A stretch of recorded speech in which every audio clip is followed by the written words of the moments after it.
오늘 우리에게 주시는 하나님의 말씀 미가서 2장 1절부터 13절까지 말씀입니다. 미가서 2장 1절부터 13절까지 말씀. 이제 봉독하겠습니다. 하나님의 말씀 경청하십시오. 악한 공리나 하는 자들, 잠자리에 누워서도 음모를 꾸미는 자들은 망한다. 그들은 권력을 쥐었다고 해서 날이 새자마자 음모대로 해치우고 마는 자들이다. 탐나는 밭을 빼앗고 탐나는 집을 제 것으로 만든다. 집 임자를 속여서 집을 빼앗고 주인에게 딸린 사람들과 유산으로 받은 밭을 제 것으로 만든다. 그러므로 나 주가 말한다. 내가 이 백성에게 재앙을 내리기로 계획하였으니 이 재앙을 너희가 피할 수 없을 것이다. 너희가 거만하게 걸을 수도 없을 것이다. 그처럼 견디기 어려운 재앙의 때가 될 것이다. 그날이 오면 사람들이 너희를 두고서 이러한 풍자시를 지어서 읊을 것이다. 슬픔에 사무친 애가를 지어서 부를 것이다. 우리는 알거지가 되었다. 주님께서 내 백성의 유산의 몫을 나누시고 나에게서 빼앗은 땅을 반역자들의 몫으로 할당해 주셨다. 그러므로 주님의 총회에서 줄을 띄어 땅을 나누고 제비 뽑아 분배할 때에 너희의 몫은 없을 것이다. 그들의 예언자들이 말한다. 너희는 우리에게 예언하지 말아라. 이 모든 재앙을 두고 예언하지 말아라. 하나님이 우리를 망신시키실 리가 없다. 야곱 족속아, 너희가 어찌하여 주님의 영도 분노하시느냐? 주님께서 정말 그런 일을 하시느냐? 하고 말하느냐? 나의 말이 행위가 정직한 사람에게 유익하지 않으냐? 요즘에 내 백성이 대적처럼 일어났다. 전쟁터에서 고향으로 돌아가는 장정들처럼 안심하고 지나가는 사람들에게서 너희는 그들의 옷을 벗겨갔다. 너희는 내 백성의 아내들을 그 정든 집에서 쫓아냈고 그들의 자녀들에게서 내가 준 복을 너희가 영영 빼앗아 버렸다. 썩 물러가거라. 여기는 너희의 안식처가 아니다. 이곳은 더러워졌고 끔찍한 멸망을 당할 수밖에 없다. 거짓말쟁이나 사기꾼이 와서 너희에게 포도주와 독한 술이 철철 넘칠 것이다 하고 예언하면 그 사람이야말로 이 백성의 예언자가 될 것이다. 야곱아, 내가 반드시 너희를 다 모으겠다. 남아있는 백성을, 이스라엘 백성을 다 모으겠다. 내가 너희를 우리로 돌아오는 양떼처럼 모으겠다. 양떼로 가득 찬 초장과도 같이 너희의 땅이 다시 백성으로 가득 찰 것이다. 길을 여는 자가 그들 앞서 올라가고 그들은 성문을 부수고 바깥으로 나갈 것이다. 그들의 왕이 앞장서서 걸어가며 나 주가 선두에 서서 그들을 인도할 것이다. 아멘. 충만하면 요란하지 않다라는 제목으로 하나님의 말씀 선포하겠습니다.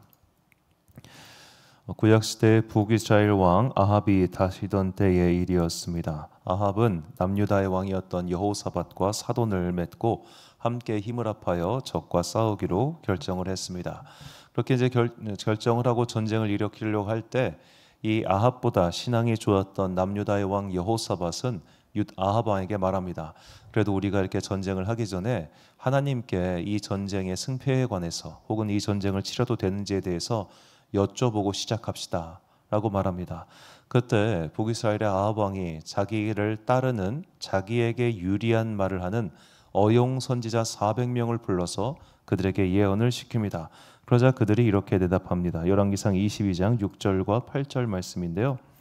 이스라엘 왕이 이에 선지자 400명쯤 모으고 그들에게 이르되 내가 길르앗 라모스에 가서 싸우랴 말랴. 그들이 이르되 올라가소서. 주께서 그 성읍을 왕의 손에 넘기시리이다.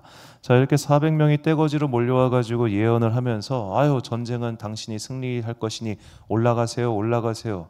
자, 그 예언을 들은 여호사밧이 뭔가 찜찜해서 다시 한번 아합에게 묻습니다. 얘들 말고 딴 사람 없어요? 그러자 아합이 대답합니다. 8절에서 이스라엘의 왕이 여호사밧 왕에게 이르되 아직도 아물라의 아들 미가야 한 사람이 있으니 그로 말미암아 여호와께 물을 수 있으나 그는 내게 대하여 길한 일은 예언하지 아니하고 흉한 일만 예언하기로 내가 그를 미워하나이다. 여호사밧이 이르되 왕은 그런 말씀을 마소서. 자, 미가야, 오늘 우리 본문에 나오는 미가와는 한 글자 이름이 다르지만 사실 연도로 치면은 100년 정도 앞선 사람입니다. 시대가 달라요. 근데 그는 내게 대하여 길한 예언은 하지 않고 흉한 말만 얘기하기로 내가 그를 멀리한다라고 그렇게 아합 왕이 말을 합니다. 자, 이것이 진짜와 가짜를 가르는 기준점입니다. 가짜는 요란합니다. 가짜는 혼자 있지 못합니다. 가짜는 사람들을 우르르르 몰려다니며 그 속에 숨어가지고 다 같이 입을 모아서 베레베레베레베레 소리를 지를 뿐이죠.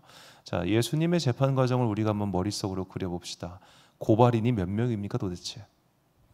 오죽하면 재판을 하고 있던 본디오 빌라도도 증인이 다 달라요. 이놈 증인 다르고 저놈 증인 다르고 이놈 말 다르고 저놈 말 다르고 떼거지로 몰려와서 뭐 야 이거 얘는 아무리 봐도 무죄 같은데 죽여라 죽여라 죽여라. 자, 이게 가짜들의 특성입니다. 요란합니다. 빈수레가 요란하다는 말이 딱 어울리는 게 바로 이런 가짜들의 행태죠. 그러나 진짜는 미가야처럼 혼자 가서라도 하나님의 말씀이기 때문에 해야 할 말은 하는 사람입니다. 바른 말을 하는 사람입니다. 언중유골이라 그의 말 속에 뼈가 있고 힘이 있는 사람입니다. 이것이 진짜의 힘입니다. 자, 우리가 예를 들어 어떤 물건을 판다고 할 때 진짜 좋은 물건은 굳이 많은 설명이 필요하지 않습니다.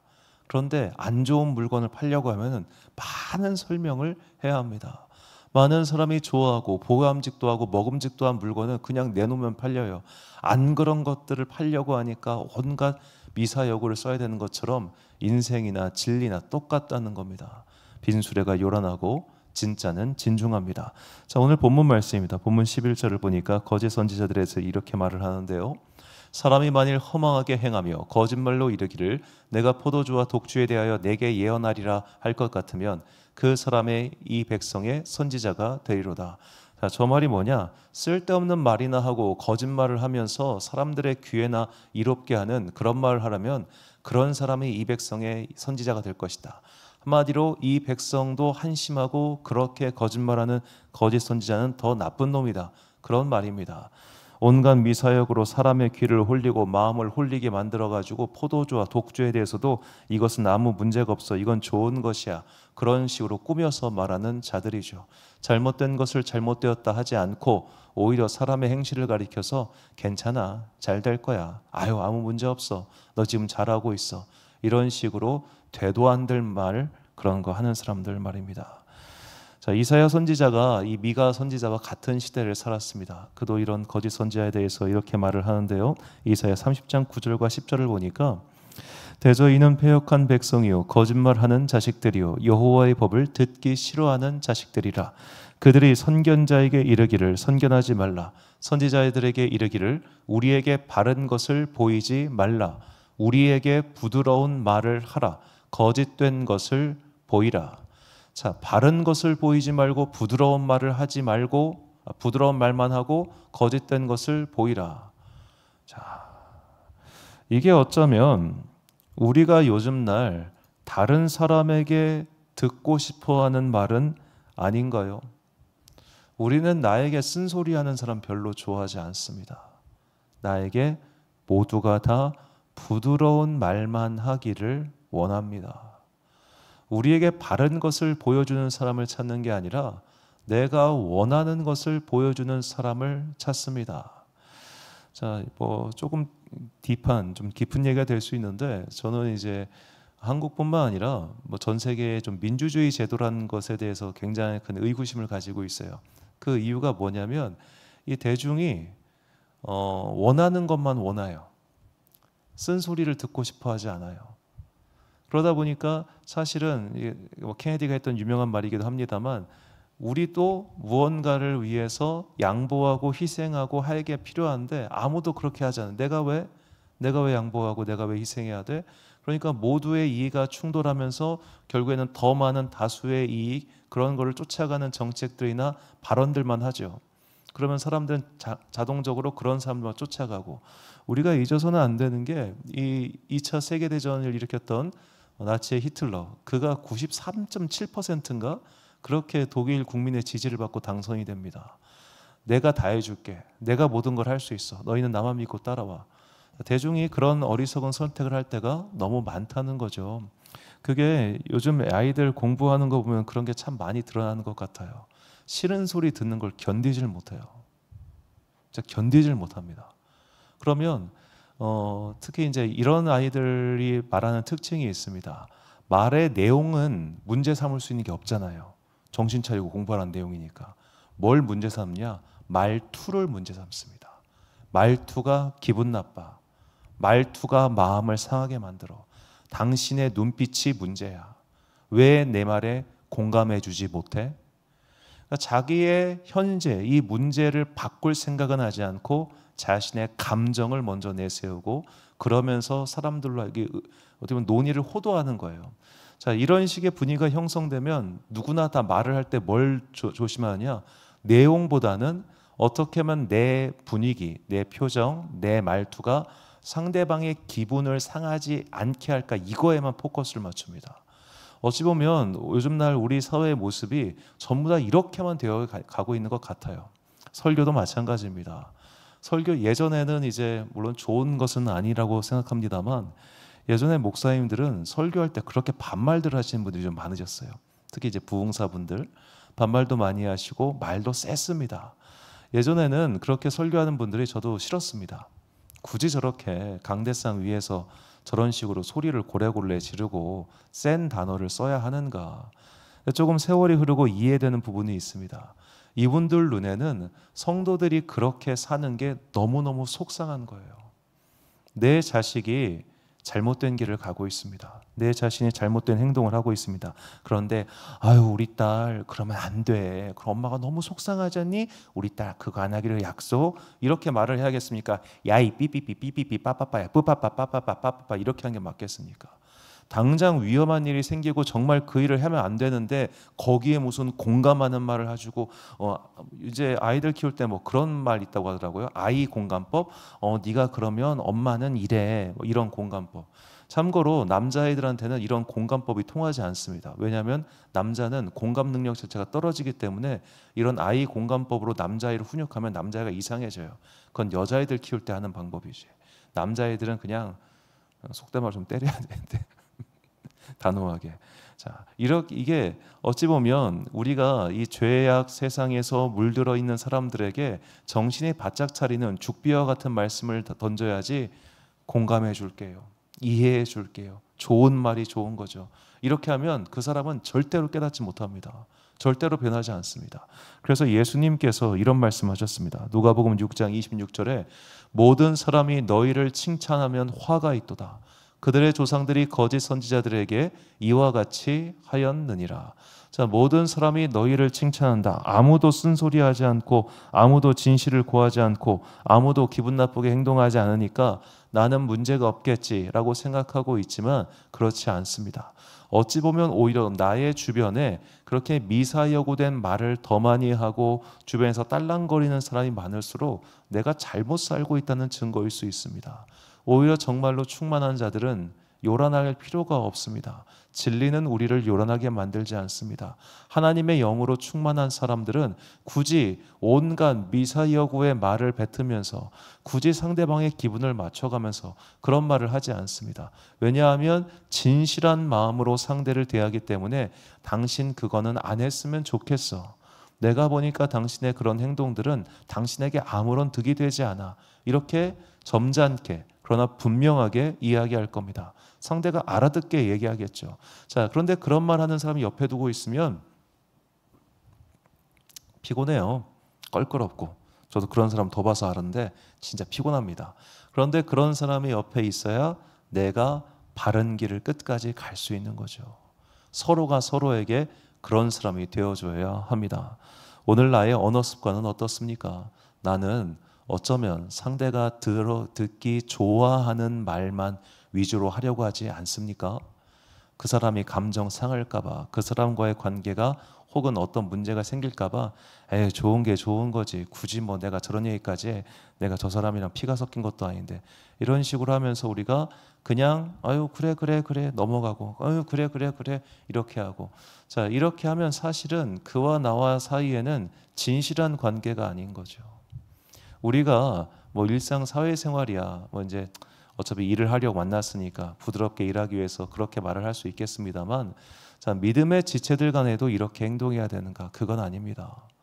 오히려 그렇게 함으로써 그가 잘못된 길로 가는 것을 막을 도리가 없어지고, 특히 잘못된 신앙생활이 고착화되지 않도록 잘못된 것은 분명하게 이야기를 해야겠죠.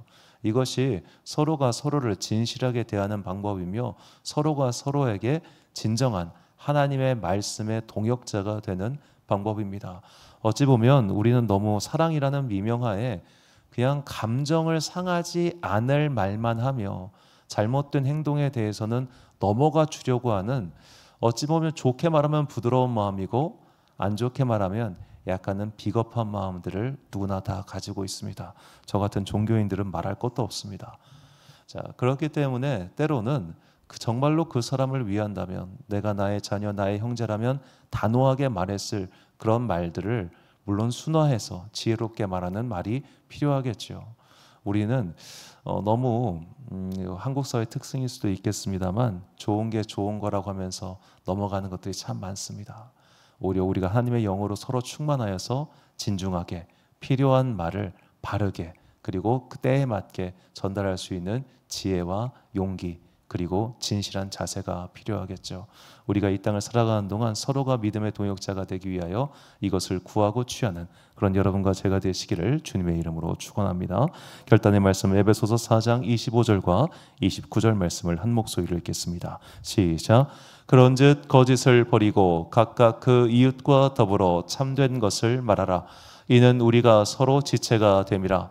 무릇 더러운 말은 너희 입 밖에도 내지 말고 오직 덕을 세우는 데 소용되는 대로 선한 말을 하여 듣는 자들에게 은혜를 끼치게 하라. 아멘. 사랑하는 지혜빛 광성교회 성도 여러분, 그리고 이 새벽 함께 깨우고 계신 귀한 주님의 자녀 여러분, 우리는 거짓 선지자들처럼 여러 명이서 우르르르 몰려다니면서 그들의 귀에 그들의 마음에 합한 말만 하고 다니는 자들이 아닙니다. 우리는 먼저 하나님의 영으로 충만해야 하며, 하나님의 영으로 충만할 때 우리는 굳이 남의 마음을 맞추기 위한 미사여구를 행하는 자들이 아니라 정말로 그에게 필요한 사랑의 말, 은혜의 말, 진실된 말을 전하는 자들이 될 것입니다. 내가 그런 말을 전하는 사람이 될 때 또한 하나님께서도 나에게 그런 말씀을 해 주실 겁니다. 그렇게 우리는 하루하루 주님과 동행하며 나의 행동 거지를 조금 더 진실하고 바르고 진중한 것으로 바꿔야 할 것이며, 내가 그렇게 바뀌어 갈 때 나의 말 또한 누군가에게 매우 무거운 말이 되어 그 사람의 삶에 귀한 지표가 될 것입니다. 이렇게 하나님의 사람은, 하나님의 영으로 충만한 사람은 세상에서도 존귀한 자가 된다는 것을 잊지 마시고, 오늘부터 나의 생활의 습관 중에 말의 습관들을 지혜롭게, 진중하게, 또 아름답게 바꿔가는 그런 여러분과 제가 되시기를 주님의 이름으로 축원합니다. 기도하겠습니다. 사랑과 은혜가 풍성하신 아버지 하나님, 거짓 선지자들은 많이 몰려다니면서 누군가가 듣기 좋은 말만 하는 자들이었습니다. 혹시 나는 그런 나쁜 습관을 가지고 있지 않은가, 이 시간 말씀 앞에서 돌아봅니다. 우리는 온유한 자가 되고 싶었습니다. 그래서 남의 마음에 듣기 싫은 말은 하지 않고 살았습니다. 우리는 부드럽고 사랑 많은 자가 되고 싶었습니다. 그래서 때로는 그들의 악도 감추어주고 그들의 잘못된 행동에 대해서도 좋은 게 좋은 거지 하면서 넘어갈 때가 참 많았습니다. 그러나 주님, 그러한 것들이 사실은 거짓 선지자들의 행동의 연장선에 있다는 것을 깨닫게 해주시니 감사합니다. 이제는 내가 먼저 진리로 충만하겠습니다. 하나님의 영으로 충만하겠습니다. 그리고 나의 삶을 바꿔가겠습니다. 그리고 나의 입에서 누군가를 향한 진중한 조언, 진중한 사랑의 말이 나가게 하여 주옵소서. 그를 사랑하기 때문에 잘못된 행동에 대해서는 단호하게 말을 하고, 그렇게 하면 안 된다고 단호하게 말할 수 있는 지혜롭고 슬기롭고 하나님의 영으로 충만한 그런 사람들 되게 하여 주옵소서. 진리의 사람은 요란하지 않다는 것을 항상 잊지 않고, 나의 삶 속에 하나님께서 주시는 그 영적인 무게추를 잘 내려서 끝까지 흔들리지 않는 주의 사람들 되게 하여 주옵소서. 날씨가 무척이나 더운 요즘입니다. 주님께서 낮에 해를 막는 구름을 각 사람들에게 보내주사, 특별히 연로하신 성도님들 오후 가시는 길에 몸이 상하지 아니하도록 주님 눈동자와 같이 지켜주옵소서. 이 더운 여름을 잘 나서 이 시기가 지난 이후에 가을의 선선함 속에서 주님께 아름답게 경배할 수 있는 주의 자녀들 되기를 간절히 소망하오며, 이 모든 말씀 우리 구주 예수 그리스도의 이름으로 기도드립니다. 아멘. 오늘의 기도 제목입니다. 하나님께서는 우리의 입에서 쓸데없는 아부의 말이 나오는 것을 싫어하십니다. 오직 진실하고 간결한 입술의 열매를 맺도록 주님의 영으로 충만케 해달라 기도하십시오. 오늘 주신 기도의 제목 가지고 기도와 묵상에 힘쓰는 하루 되시길 바랍니다. 기도하겠습니다.